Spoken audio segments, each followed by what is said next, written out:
How does a nation become a superpower? Is it destiny? Is it chance? The story of America is a puzzle, a grand mystery written across time. To understand its present, we must journey far, far back into the past. We must go to a time before people, before cities, before even the idea of a country existed. Our story begins not with a declaration, but with the earth itself. Imagine a world of unimaginable forces. Listen. Boom. A volcano erupts, spewing fire and ash, building mountains from the molten heart of the planet. This raw, untamed land would one day be called North America. For millions of years, this continent was a stage for epic natural dramas. Massive tectonic plates collided, pushing up the jagged peaks of the Rocky Mountains and the ancient, rolling Appalachians. Vast inland seas ebbed and flowed, leaving behind fertile soil and rich deposits of minerals that would one day fuel a nation's industry. The climate shifted dramatically, from tropical heat to the crushing cold of ice ages. This was a world of giants. Dinosaurs roamed these lands, their thunderous footsteps shaking the very ground. Their reign lasted for eons, a chapter of deep time that set the stage for everything that was to come. Then came the ice. A great chill fell upon the globe. Glaciers, miles thick, began to creep southward from the Arctic Pole. They were immense rivers of ice, carving out valleys, flattening plains, and creating the Great Lakes as they moved. Crack! The sound of ice cleaving and grinding against rock echoed across the silent continent. This monumental sculpting process took thousands and thousands of years. The glaciers were nature's architects, shaping the landscape with unstoppable power. They left behind a transformed world, a land scoured and prepared for new life, and eventually, new people. When the great ice sheets finally began their slow retreat, a new world was revealed. Meltwater poured into the oceans, and the sea levels dropped. This drop in the ocean exposed a bridge of land, a corridor connecting Asia to America. This land bridge, known as Beringia, was a grassy, wind-swept plain, teeming with life. Herds of woolly mammoths, bison, and wild horses grazed on its vast expanses. It was a world waiting, a silent invitation across the continents. The stage was set, the invitations were sent, and soon, the first human actors would make their entrance onto this grand, empty stage.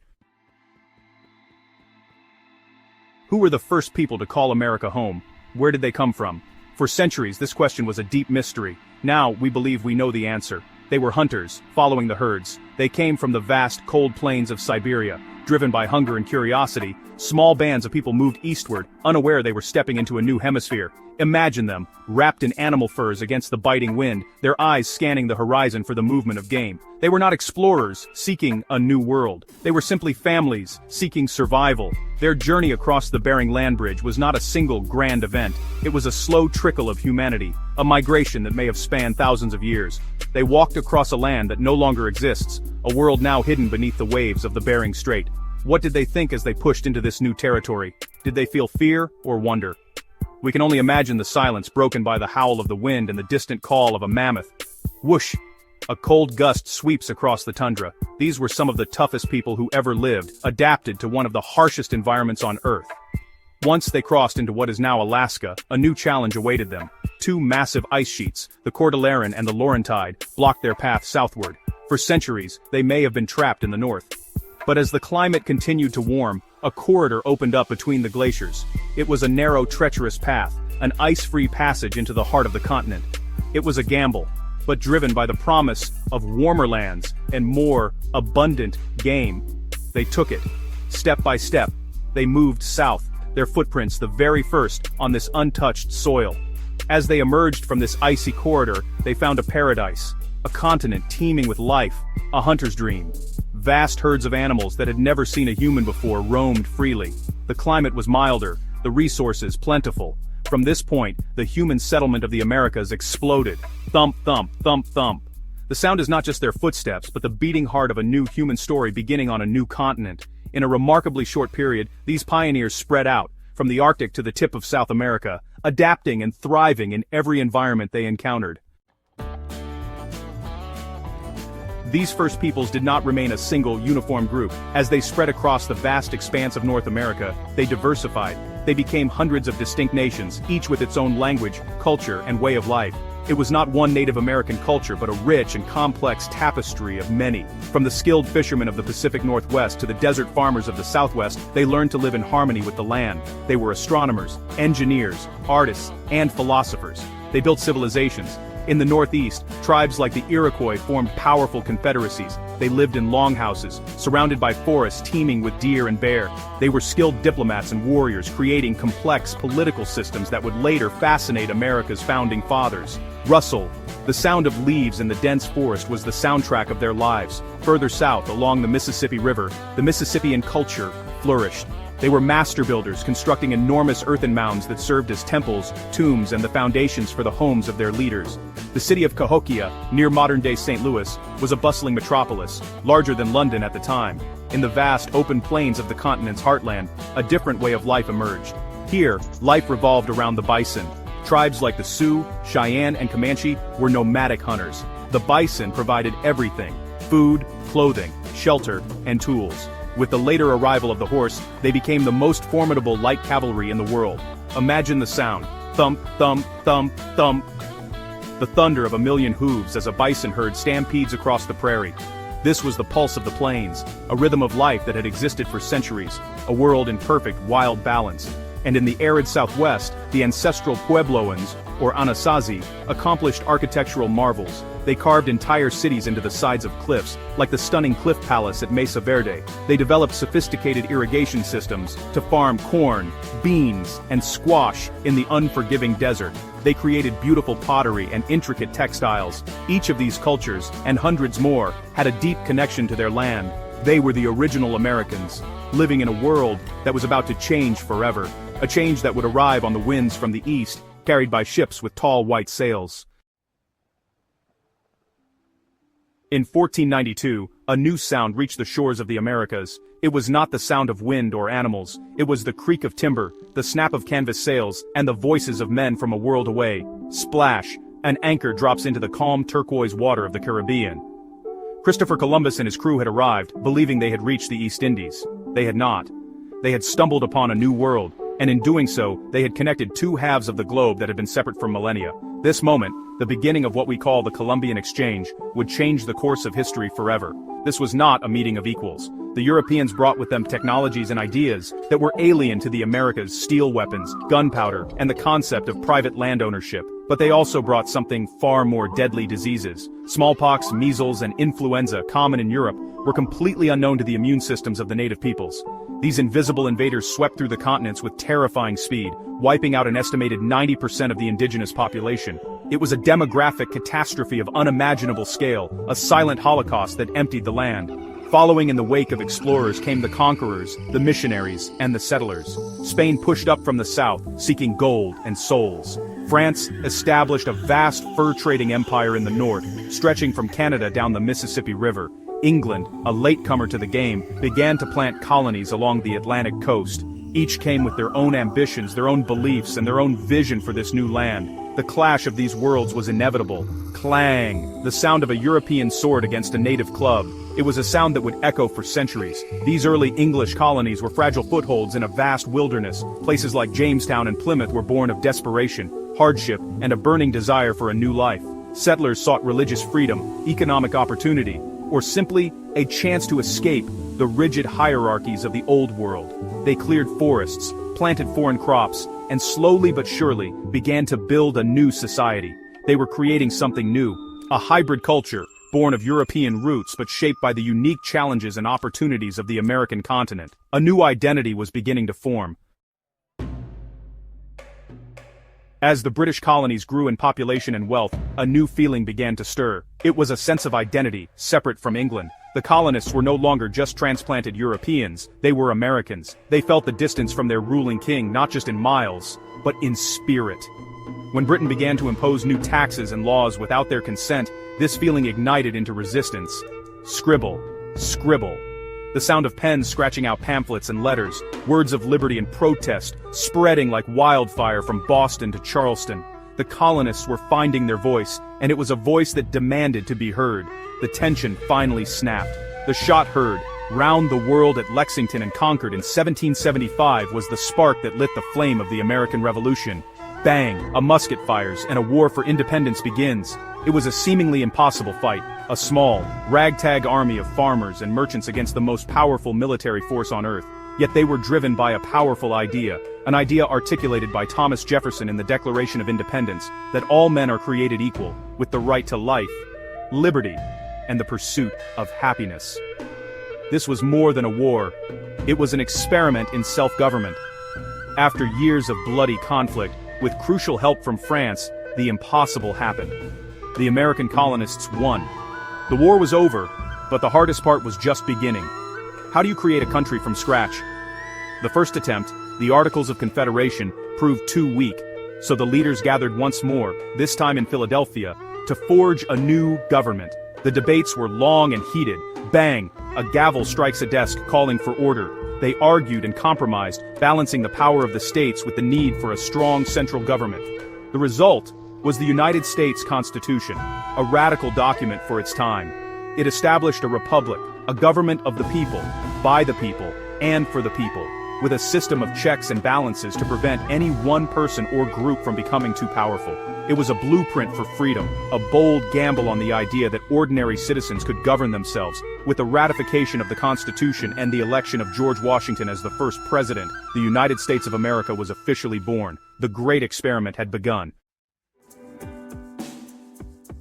The young nation was not content to remain a string of states along the Atlantic coast. A powerful idea took hold of the American imagination: manifest destiny. It was the belief that the United States was destined, even divinely ordained, to expand westward, spreading its democratic ideals across the entire continent.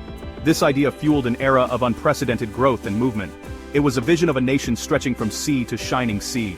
The Louisiana Purchase in 1803 doubled the size of the country overnight, opening up a vast, unknown territory for exploration and settlement. This westward push was a story of courage and hardship. It was the story of pioneers packing their lives into covered wagons and setting out on treacherous trails like the Oregon Trail, the sound of wooden wheels turning, day after day, across endless prairies and over formidable mountains. They faced disease, harsh weather, and the constant threat of the unknown. They were driven by the promise of cheap land and a new beginning. They were the foot soldiers of manifest destiny, ordinary people doing extraordinary things, pushing the boundaries of their nation 1 mile at a time. But this expansion came at a terrible cost. The land was not empty. It was the home of the very same Native American tribes who had lived there for centuries.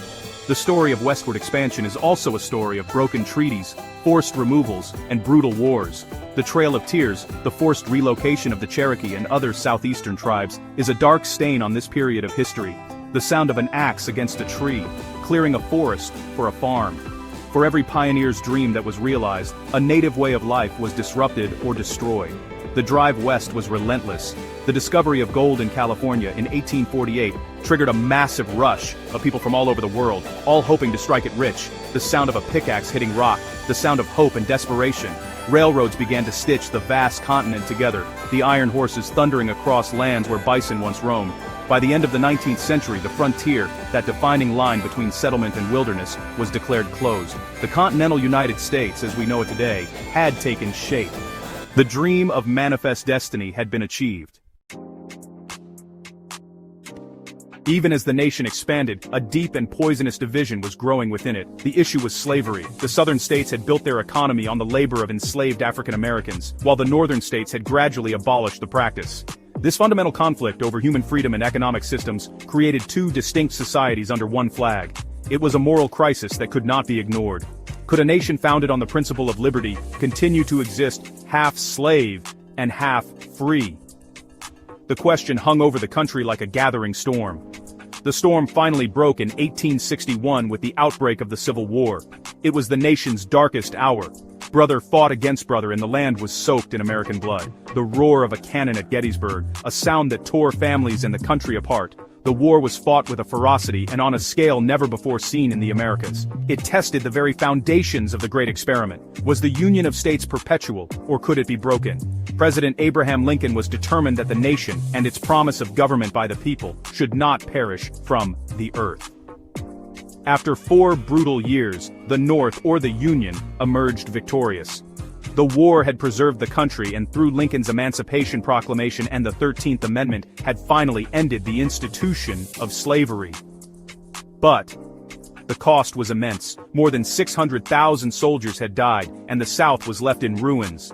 The period that followed, known as Reconstruction, was an attempt to rebuild the South and integrate nearly 4 million newly freed African Americans into the life of the nation. It was a time of great hope, but also of great resistance and violence. The promises of Reconstruction were ultimately abandoned. A new system, racial segregation known as Jim Crow, took hold in the South. The fight for true equality for African Americans would continue for another century. Yet the Civil War had forged a new kind of nation. Before the war, people said the United States are. After the war, they said the United States is. The conflict had been a crucible, a trial by fire. It had destroyed the old Union of States and, from its ashes, created a single, indivisible nation ready to face the challenges of a new and changing world. As the 19th century gave way to the 20th, America was transformed by a second revolution. This one was not of soldiers, but of machines. The Industrial Revolution swept across the country. The constant noise of factories and assembly lines became the new heartbeat of the nation. Cities like New York, Chicago, and Pittsburgh exploded in size as millions of people, including a new wave of immigrants from Southern and Eastern Europe, flocked to them for work. America was becoming an industrial giant, a powerhouse of steel, oil, and manufacturing. This new industrial might propelled America onto the world stage. The nation, which had long followed a policy of isolationism, was drawn into global conflicts. In World War I, and again in World War II, American industry and manpower proved decisive. The sound of a torpedo leaving its tube as the nation was pulled into a global war by the attack on Pearl Harbor. The arsenal of democracy, as President Franklin D. Roosevelt called it, produced an astonishing number of ships, planes, and tanks, helping the Allies to victory and cementing America's role as a leader of the free world. The end of World War II left the United States as one of two global superpowers, locked in a tense ideological struggle with the Soviet Union. This was the Cold War, a 40-year standoff defined by nuclear arms races, proxy wars, and a battle for influence around the globe. The sound of Sputnik, the first satellite circling the Earth, igniting a space race that would culminate in one of humanity's greatest achievements, an American astronaut walking on the moon. It was a time of great anxiety, but also of incredible technological and scientific progress. At home, the post-war years were a period of unprecedented prosperity for many. A booming economy created a vast middle class, the suburbs grew, and a new consumer culture took hold. But it was also a time of profound social change. The civil rights movement, led by figures like Martin Luther King Jr., challenged the nation to finally live up to its founding ideals of equality for all citizens. The sound of hundreds of thousands gathered at the March on Washington, demanding justice. By the end of the 20th century, America had become the world's sole superpower, a complex nation of immense wealth, power, and influence. So, who are Americans today? What does this nation, forged in fire and ice, revolution and conflict, look like in the 21st century? The answer is not simple. America is not one thing. It is everything. It is a vast and complex mosaic of people from every corner of the globe. The trickle of immigrants that began centuries ago has become a steady flow. Look around. You will see faces that trace their ancestry to Europe, Africa, Asia, and Latin America. You will hear hundreds of different languages spoken in the streets of its cities. America is, more than ever, a nation of nations. The landscape is as diverse as its people. It is the gleaming skyscrapers of Manhattan piercing the clouds and the quiet sun-drenched farms of the Midwest. It is the rugged beauty of the Grand Canyon and the humid swamplands of the Louisiana Bayou. It is a culture that is spread across the globe. American movies, music, and technology are a part of daily life for billions. The sounds of smartphones and keyboards connect a nation and a world, powered by innovations born in places like Silicon Valley. The spirit of invention and reinvention is still a powerful force in American life. But the great experiment is not over. The journey is not complete. America today grapples with deep challenges. Questions of economic inequality, political division, and racial justice are at the forefront of the national conversation. The country is still wrestling with the legacy of its past, trying to reconcile its founding ideals with its historical realities. The debates are passionate, sometimes angry, because the stakes are so high. The work of creating a more perfect union, as the Constitution puts it, is an ongoing project, passed down from one generation to the next. What is the future of America? The answer lies in its people. It lies in their ability to debate and to listen, to innovate and to build, to remember the past, and to imagine a better future. The story of America is still being written, every single day, by its 330 million citizens. It is a story of incredible triumphs and profound struggles, a story that is complex, contradictory, and constantly evolving. What are your thoughts on this incredible journey? What does the American story mean to you? Join the conversation in the comments below, and let's continue to explore this fascinating story together.